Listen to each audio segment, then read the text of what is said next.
Barzani Serok dedim, Kürdistan vatan dedim, dost ve özgürlük için Rojhilat'a gel dedim.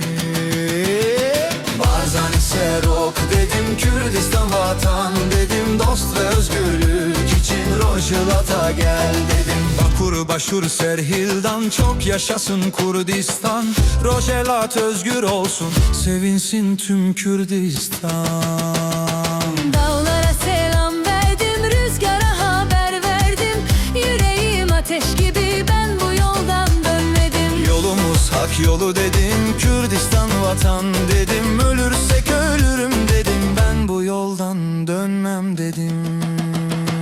Barzani Serok dedim, Kürdistan vatan dedim, dost ve özgürlük için Rojhilat'a gel dedim. Barzani Serok dedim, Kürdistan vatan dedim, dost ve özgürlük için Rojhilat'a gel dedim.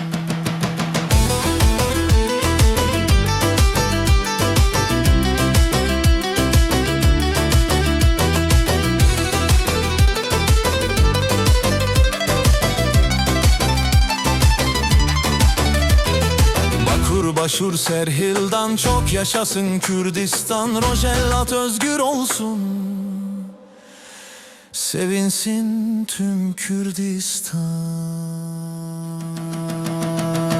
Barzani Serok dedim, Kürdistan vatan dedim, dost ve özgürlük için Rojhilat'a gel dedim. Barzani Serok dedim, Kürdistan vatan dedim, dost ve özgürlük için Rojhilat'a gel dedim.